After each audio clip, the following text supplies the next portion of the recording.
আর দোয়া করার সময় জায়গাগুলো বুঝে দোয়া করতে হবে, যে কখন কিভাবে দোয়া করলে দোয়াগুলো কবুল হবে। প্রথম কথা হচ্ছে যে দোয়া করার আগে আল্লাহ ভাবে সূরা ফাতিহা পড়ে নিতে পারেন একবার।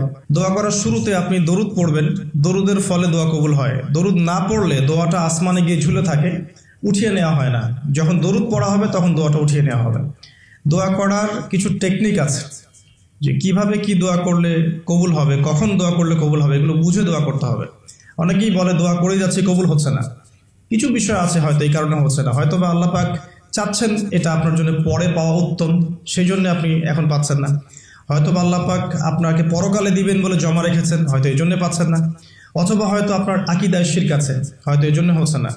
হয়তো বা আমলে বেদায়াত আছে, এই কারণে হচ্ছে না। অথবা আপনার রিজিকে কোনো হারাম কিছু আছে, মেবি এই কারণে আপনার দোয়া কবুল হচ্ছে না। অথবা আপনি তাড়াহুড়া করছেন। তাড়াহুড়ার ব্যাখ্যায় নবী সাল্লাল্লাহু আলাইহি ওয়াসাল্লাম বলেছেন যে মানুষ বলে আমি দোয়া করেই গেলাম, আমার দোয়া কবুল হলো না। তো আমরা জেনে নিব যে কোন কোন জায়গায় কিভাবে দোয়া করলে দোয়া কবুল হবে। এই বইটার মধ্যে সবই দেয়া আছে, হিসনুল মুসলিম বইটার মধ্যে। তারপর আমি বলছি আমার ব্যক্তিগত ইলম থেকে কিছু কথা, সেটা হলো দোয়া করার আগে অবশ্যই আল্লাহর প্রশংসা করবেন, অ্যাটলিস্ট একবার আলহামদুলিল্লাহ বলে হাত তুলবেন। তারপরে আপনি নবী সাল্লাল্লাহু আলাইহি ওয়াসাল্লামের কাছে উপরে একবার দরুদ পড়বেন। আগে আল্লাহর প্রশংসা, তারপরে দরুদ।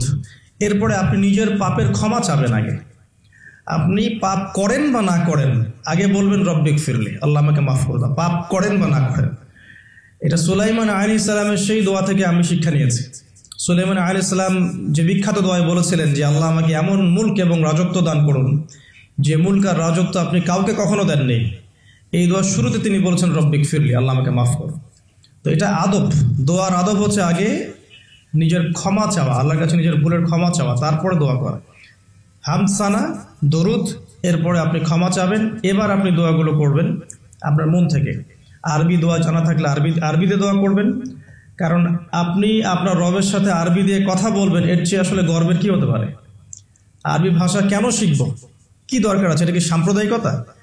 আল্লাহ রাব্বুল আলামিনের আল্লাহ পাক যে ভাষায় কোরআন নাজিল করেছেন, আল্লাহ পাক যে ভাষায় কথা বলেছেন কোরআনে, সেই ভাষায় আমি আল্লাহর সাথে কথা বলছি, এর চেয়ে গর্বের কি আছে আমার জন্য?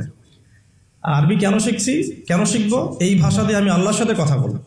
জান্নাতে এই ভাষা চলবে, কোরআনে এই ভাষায় নাজিল হয়েছে, কবরে এই ভাষায় প্রশ্ন করা হবে, তা আমি কেন এই ভাষায় আল্লাহর সাথে কথা বলবো না?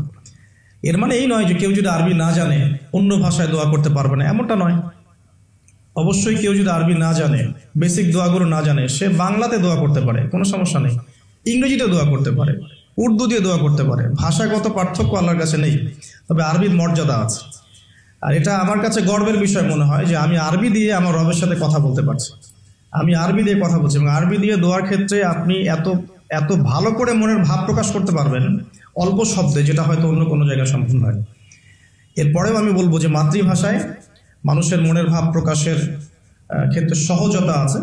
যদি কেউ আরবি না জানেন, সেক্ষেত্রে মাতৃভাষাতেই বেশি বেশি দোয়া করবেন, চলতে ফিরতে দোয়া করবেন।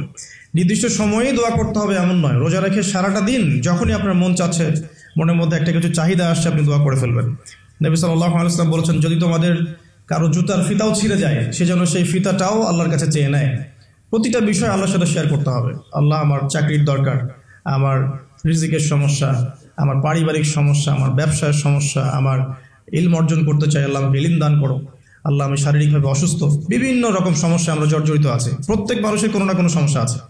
সমস্যা থাক বা না থাক, দোয়া করতেই থাকতে হবে। যে ব্যক্তি সুখের সময় বেশি বেশি দোয়া করে, আল্লাহ পাক দুঃখের সময় তার দোয়া বেশি কবুল করেন, এমনটা হাদিস এসেছে। যে ব্যক্তি সুখের সময় ভালো